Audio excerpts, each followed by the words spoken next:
Muy buenas tardes, queridos estudiantes. Espero que se encuentren muy bien. El día de hoy vamos a continuar con nuestro tema de sistema respiratorio. Entonces vamos a ver lo que son la configuración de las vías respiratorias. En la clase anterior nosotros veíamos qué estructuras son las que conforman esas vías respiratorias. Aquí vamos a ver la configuración, pero más detalladamente, más microscópicamente, que por eso les decía que era importante que repasaran el tema de tejidos, porque hoy vamos a ver cómo están conformadas esas estructuras en sus diferentes tejidos. Bien, como recorderis, vemos que las vías respiratorias las vamos a dividir en vías respiratorias superiores y en vías respiratorias inferiores. Las vías respiratorias superiores pues las conforman la nariz, la cavidad nasal, los senos paranasales, la faringe y la laringe. ¿Listo? Recordemos que estas estructuras tienen como función la filtración de partículas mayores a 10 micras, el calentamiento y la humidificación del aire, que es lo que vamos a conocer como el acondicionamiento de aire, la defensa inmunológica, porque tanto la cavidad y la amígdala aquí a nivel de la orofaringe nos brindan esa defensa inmunológica, que espero que hayan hecho la tarea de qué células son las que conforman el sistema inmune. Para verificar que realizaron la tarea, van a dejar un comentario en este video en la parte de abajo con la respuesta. También pues cumplen una función de fonación y olfato, sobre todo en la parte de la laringe, que es donde nosotros vamos, bueno, la fonación en la parte de la laringe, que es donde vamos a encontrar las cuerdas vocales, y el olfato pues principalmente hacia la nariz y cavidad nasal, que es donde vamos a tener los receptores sensoriales del olfato. Las vías respiratorias inferiores pues va a ser la tráquea, los bronquios, los bronquiolos y los alveolos.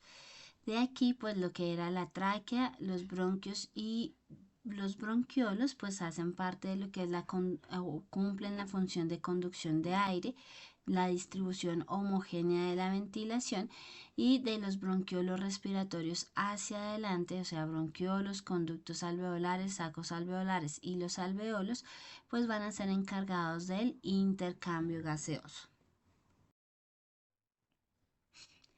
La zona de conducción, pues veamos que nosotros definimos como zona de conducción aquella zona donde simplemente el aire va a pasar por diferentes estructuras, pero se caracteriza porque no hay intercambio gaseoso. En esta zona de conducción las paredes son relativamente gruesas y cuentan con la presencia de cartílagos más o menos hasta los bronquios, y muy importante, vamos a encontrar el epitelio ciliado y las células caliciformes. Recuerden que las células caliciformes pues son aquellas que me van a hacer la producción de moco. Toda esta zona de conducción lo vamos a conocer también como el espacio muerto anatómico, que es aproximadamente de 150 mililitros. Cuando hablamos de espacio muerto anatómico, pues hace referencia a un espacio en donde yo no tengo intercambio gaseoso. Por eso se conoce como espacio muerto, porque no cumple la función del intercambio gaseoso. Bien, esta es una imagen que vemos que es el epitelio pseudoestratificado cilíndrico ciliado. Este es el epitelio más importante que nosotros vamos a encontrar en toda esta zona de conducción. Epitelio, pues porque es un tejido epitelial, recordando las características del tejido epitelial, que sus células van a estar muy juntitas. Esa es una de las características, que van a estar unidas por diferentes tipos de uniones, como las uniones GAP, las uniones oclusivas, las uniones adherentes y las uniones comunicantes. Si de pronto ustedes no conocen este tipo de uniones, porfa, revísenlas, porque pues cada una de esas uniones tiene una función aquí en medio de las células. Y otra característica importante es que el epitelio pues tiene una zona apical, que es esta parte superior, y una zona inferior que va a conocer como zona basal. El epitelio pues apical es el que va a estar en contacto con la luz de ese conducto o de esa cavidad, mientras que la parte basal pues va a estar conectada con el epitelio adyacente, que normalmente debajo de un tejido epitelial pues vamos a encontrar un tejido conectivo, que es el que va a dar la base y el sostén a ese tejido epitelial. Pseudoestratificado, que era otra de las tareitas que ustedes tenían, hace referencia a que yo tengo mis células muy juntitas, como todas las células epiteliales, pero sus núcleos yo los voy a encontrar a diferentes niveles. Esa es la característica del pseudoestratificado. Cuando yo tengo un tejido estratificado, pues todos los núcleos están organizados al mismo nivel. Pero en el pseudoestratificado no, tengo mis núcleos a diferentes niveles. Cilíndrico hace referencia a la forma de las células, que es la forma de las células, pues tienen una forma cilíndrica, ¿listo? O una forma como rectangular, y eso hace referencia a cilíndrico. ¿Por qué es cilíndrico? Porque digamos que este tipo de células se caracterizan porque tienen una mayor capacidad de absorción o mayor cantidad o mayor área de superficie, lo que lo hace perfecto para que, digamos, si yo necesito agarrar todos esos microorganismos o el polvo o sustancias extrañas, pues tengo más área de contacto y por lo tanto las puedo atrapar mejor. Y ciliado, que ya lo habíamos visto un poquito en la clase pasada, que hace referencia a que este tipo de células tienen cilios, que son estas que yo voy a encontrar en esta zona de acá, que son las encargadas de movilizar el moco, de subirlo hacia la parte de arriba de la zona de conducción, más hacia la faringe, para que después en la faringe se active el reflejo de la tos y pues podamos expulsar ese moco que se produjo. Esta es una de las imágenes que yo, como les había comentado, que tenían que hacer en fichas bibliográficas y con plastilina. Esta es una de las imágenes que espero que representen con esa plastilina, que dibujen pues los cilios, que dibujen las células, que dibujen los núcleos, listo, para que ustedes aprendan un poquito más y se les quede un poquito más cómo son las estructuras de ese tejido epitelial pseudoestratificado cilíndrico ciliar.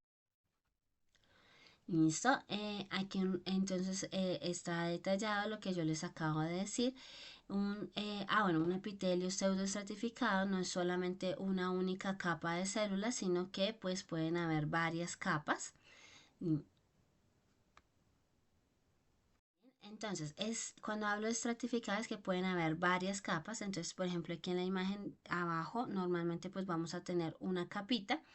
Y en la parte de arriba tenemos toda la parte de estratificada, ¿listo? Que es una sola capa de células la que yo voy a encontrar como estratificadas. Y abajo puedo tener otro tipo de capas, digamos, más organizadas. Listo, lo que les mencionaba, pseudoestratificado hace referencia a que los núcleos están en diferentes niveles, listo, y todas las células van a tocar la membrana basal. La membrana basal es una capa acelular que va a estar justo acá por debajo del tejido epitelial y es el que le va a brindar o ayudar a construir ese tejido epitelial hacia arriba. Bien, va a poseer cilios, los cilios se van a encontrar en esta superficie apical y lo que les decía, pues los cilios me van a ayudar a desplazar ese moco y esas partículas.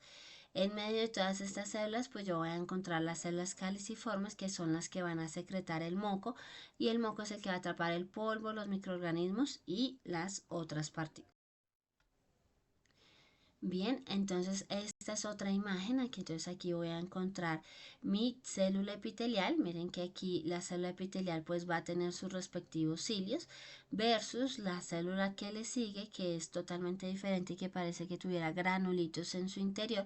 Esta va a ser la célula caliciforme. Miren que esta no va a tener cilios, sino que esta célula pues va a ser la encargada de secretar el moco. Entonces aquí arriba en esto azul tengo el moco y en su interior pues tengo diferentes microorganismos que son bacterias y virus. Y pues esto siempre me va a permitir la limpieza continua de las vías respiratorias.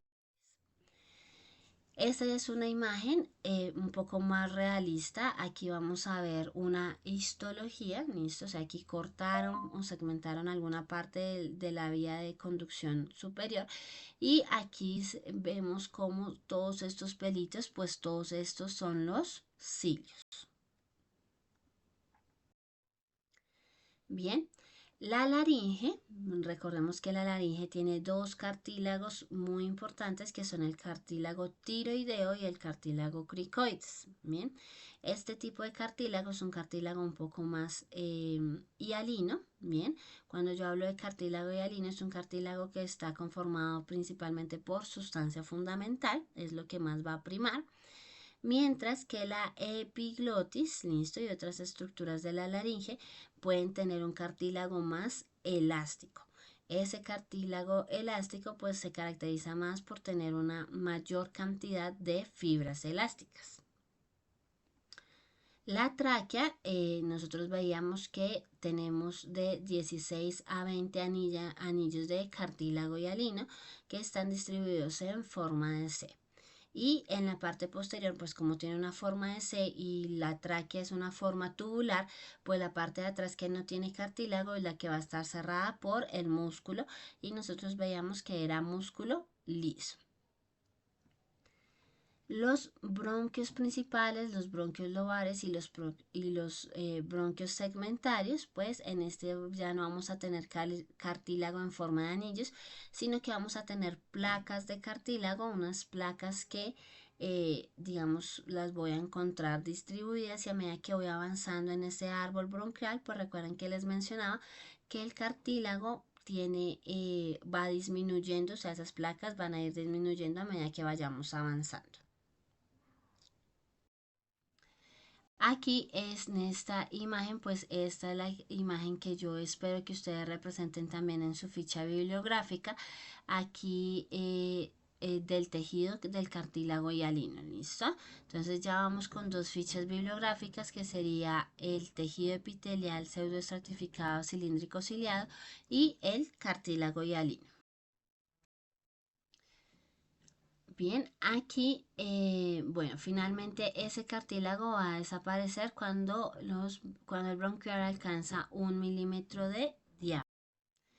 Bien, detrás de la tráquea hasta los bronquiolos respiratorios, pues lo que yo voy a encontrar es músculo liso. Como mencionábamos, pues el músculo liso, la función es contraer y cuando este contrae, pues aumenta o disminuye el diámetro del bronquio. Entonces aquí tengo el músculo liso bronquial. Este se va a encontrar pues en las paredes de los bronquios y los bronquiolos y su principal función va a ser regular el diámetro de las vías aéreas. ¿Cómo está compuesto ese músculo liso?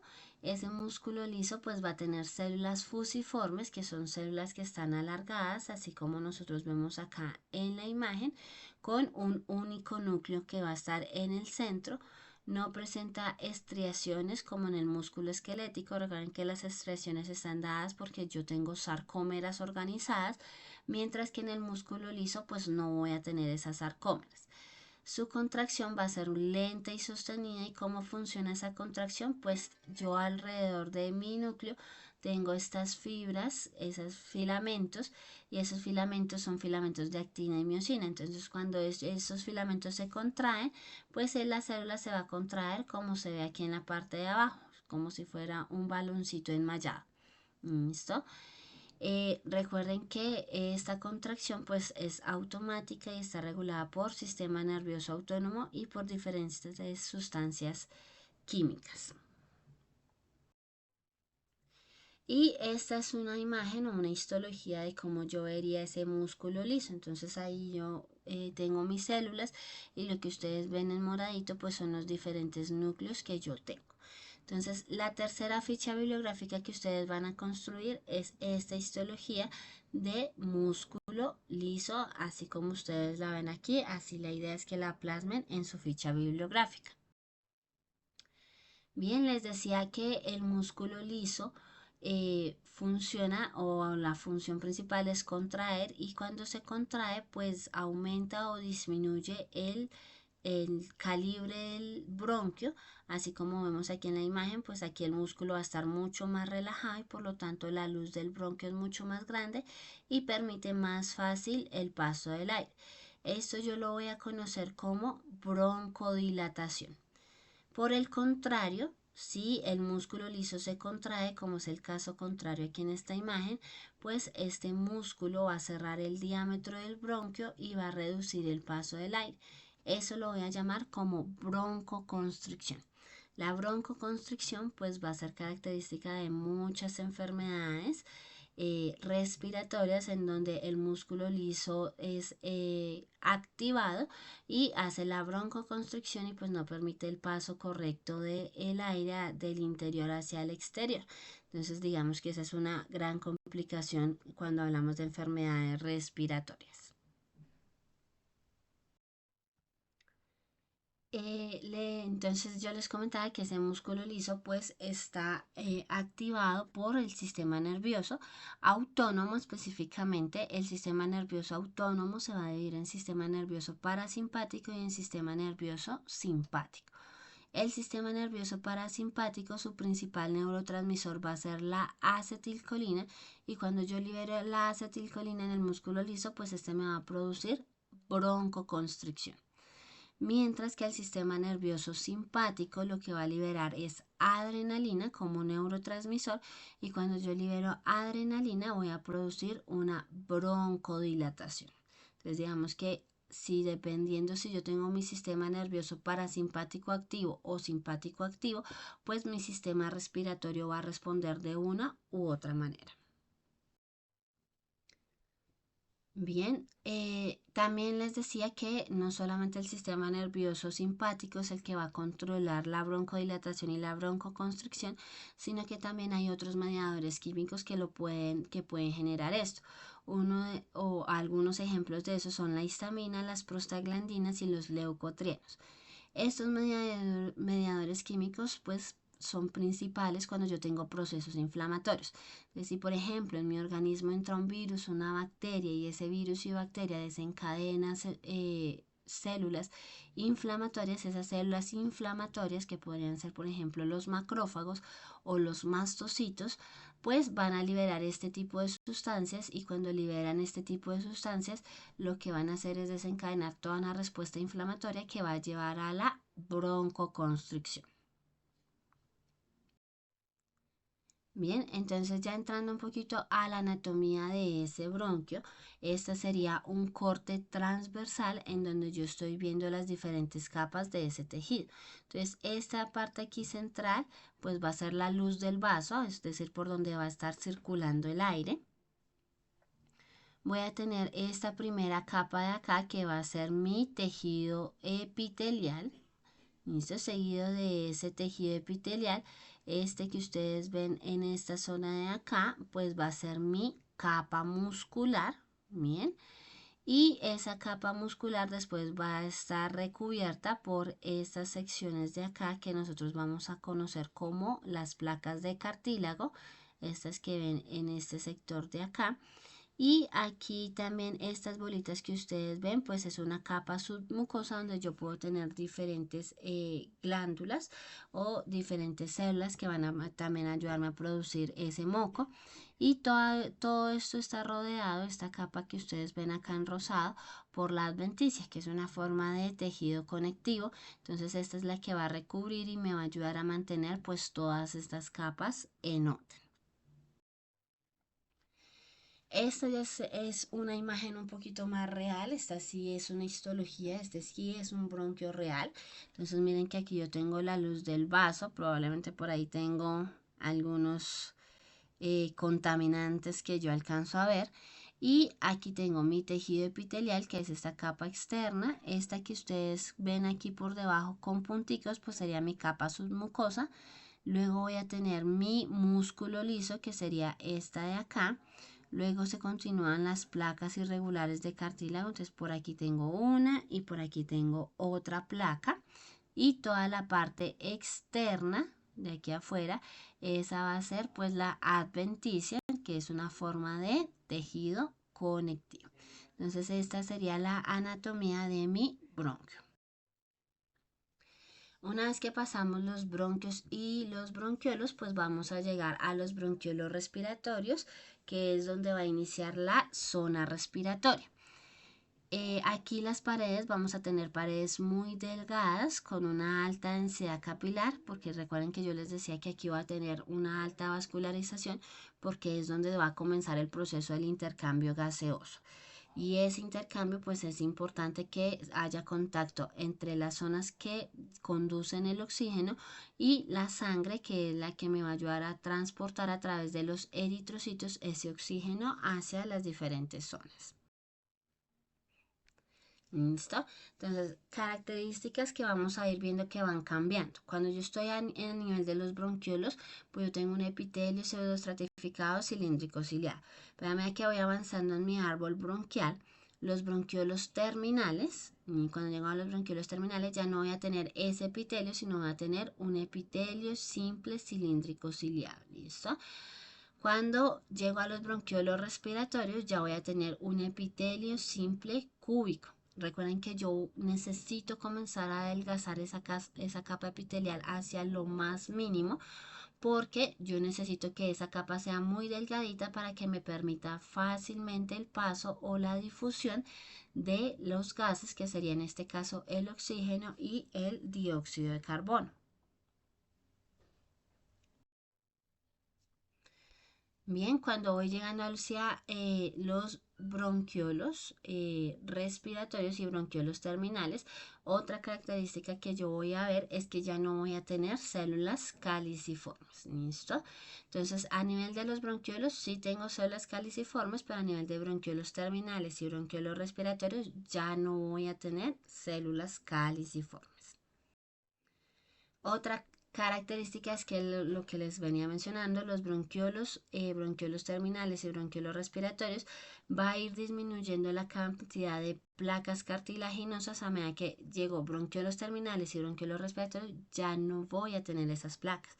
Esas placas me aumentarían el grosor de la membrana y no me permitiría fácilmente el paso de los gases, entonces por eso yo ya no voy a tener placas cartilaginosas en este punto. ¿Qué sucede con el músculo liso? El músculo liso también va a ir disminuyendo a medida que voy avanzando en el árbol bronquial. Entonces, a nivel de los bronquiolos o hasta los bronquiolos, yo voy a tener músculo liso. Pero de ahí en adelante, bronquiolos terminales y bronquiolos respiratorios, ya no hay músculo liso. Bronquiolos terminales y de los bronquiolos respiratorios, pues yo voy a tener estas sustancias que me van a ayudar a mantener ese bronquio abierto. Las células de Clara pues también me ayudan a desintoxicación de sustancias inhaladas, poseen algunas enzimas que me van a ayudar a degradar esas sustancias que alcancen a llegar a los bronquiolos terminales y estas células también me van a ayudar a la regeneración del epitelio bronquiolar, actuando como células progenitoras o como una especie de células madre que pueden dar origen a células epiteliales y me ayudan a mantener la lubricación de la vía aérea. Entonces, pues miren que son unas células muy importantes que nos dan claridad de cómo es que se mantiene abierta esa vía aérea.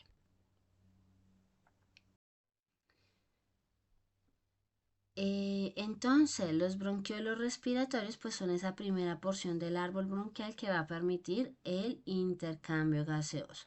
Entonces yo tengo mis bronquiolos respiratorios, bien, tengo mis conductos alveolares, mis sacos alveolares y los sacos alveolares pues cada uno está conformado por muchos alveolos.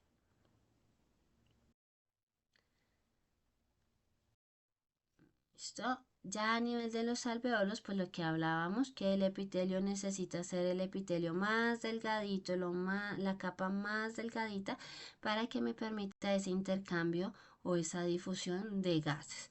El epitelio, acá el epitelio va a tener un epitelio plano simple. Recuerden que estas células epiteliales a este nivel del alveolo yo los voy a conocer como neumocitos tipo 1, que son células epiteliales planas, muy delgaditas, que van a permitir ese intercambio y que cubren el 95% de toda la superficie alveolar. En medio de esos neumocitos, recuerden que vamos a tener los neumocitos tipo 2, que son células más cúbicas. Recuerden que las células epiteliales cúbicas son células cuya función pues va a ser la secreción de sustancias. Entonces, esta secreción, ¿cuál es la secreción que generan estas células? Pues el surfactante pulmonar, ¿listo? El surfactante pulmonar, recuerden que es el que me va a revestir toda la luz epitelial y me va a ayudar a mantener ese alveolo abierto. Si hicieron su tareita de averiguar en qué semana se maduran los neumocitos tipo 2, por favor déjenlo abajo en los comentarios. ¿Listo? Y las otras células que nosotros habíamos visto que nosotros teníamos aquí a este nivel, pues van a ser los macrófagos. Los macrófagos alveolares pues son derivados de los monocitos. Los monocitos son células que van a estar viajando en el sistema circulatorio y cuando llegan al alveolo es porque digamos son llamados a ingresar al interior del alveolo para que cumplan su función de fagocitosis. Bien. ¿Qué es la fagocitosis? Pues que engullen o el polvo o bacterias o virus o células muertas o otras partículas que hayan alcanzado a llegar al alveolo, o sea que haya logrado sobrevivir toda la zona de conducción, que sería la primera en captar todo eso, y pues va a llegar al alveolo. Entonces, por ejemplo, una persona que trabaja en construcción que constantemente está expuesta al polvo, que de pronto no use correctamente las barreras de bioseguridad como el tapabocas, pues es una persona que al estar expuesta tanto tiempo a polvo, pues inevitablemente ese polvo va a llegar hasta los alveolos. Bien. ¿Qué hacen los macrófagos? Pues esa limpieza alveolar, listo, me va a ayudar a mantener a los alveolos libres de todos los residuos que yo les había mencionado anteriormente y pues va a facilitar el intercambio gaseoso. Cuando yo tengo un virus, una bacteria que un macrófago no puede combatir, que no puede, digamos, destruir, pues va a liberar citocinas y mediadores inflamatorios que van a llamar a células más importantes o a células más poderosas, por decirlo así, como los linfocitos, que son las células que pueden llegar a destruir esos virus en caso de virus, o a neutrófilos en caso de que sean unas bacterias, y esos neutrófilos y esas bacterias pues van a hacer todo el proceso frente a estos agentes. Bien, debajo de este tejido epitelial pues nosotros vamos a encontrar que vamos a tener un tejido conectivo laxo muy finito. Bien, el tejido conectivo laxo contiene igual los fibroblastos, que son los punticos que ustedes ven ahí, las sustancias fundamental, que es agua, y estas fibras que van a ser pues todas las fibras de colágeno que va a tener ese tejido conectivo, ¿listo? ¿Qué es laxo? Laxo hace referencia a que pues tiene una gran cantidad de agua en su interior.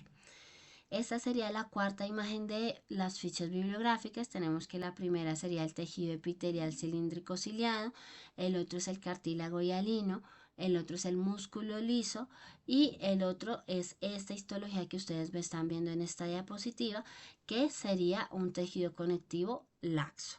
Entonces, esas cuatro fichas bibliográficas son las que yo les voy a revisar el jueves como tareita. Bien. Estas fibras tienen algunos capilares, estas fibras no, perdón, este tejido tiene algunas capilares que son los que van a permitir el intercambio gaseoso para poder también nutrir lo que sería el tejido epitelial del alveolo.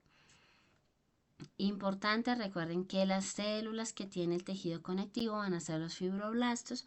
Los fibroblastos son las células encargadas de producir las fibras elásticas y las fibras colágenas al nivel del alveolo, ¿listo? Los fibroblastos.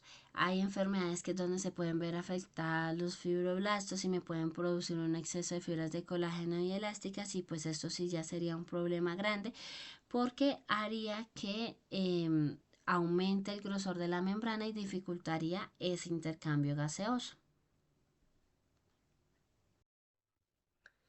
Listo, aquí vamos a tener otra imagen. Entonces yo tengo la luz alveolar, aquí esto amarillito va a ser el surfactante, Aquí abajito voy a tener el neumocito, los neumocitos tipo 1 que serían células epiteliales, los neumocitos tipo 2 que serían los que producirían el surfactante.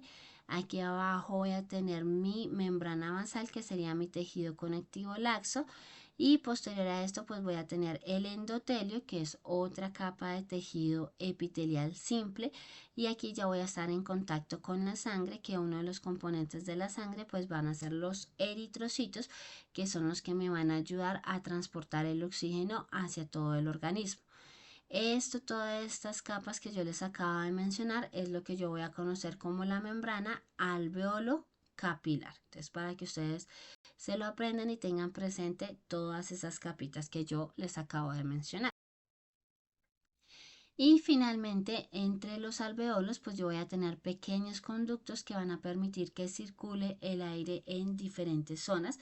Voy a tener tres tipos de conductos o tres tipos de poros. Voy a tener los poros de Kohn, que son los que señalan aquí la flecha azul, que conectan alveolo con alveolo. Voy a tener los canales de Lambert, que son esos que van a conectar el bronquiolo con el alveolo, esta línea amarilla. Voy a tener los canales de Martin, que son los que conectan bronquiolo con bronquiolo. Estos canales o estos poros yo se los traigo y se los menciono porque son muy importantes, sobre todo es uno de los principios de la ventilación mecánica.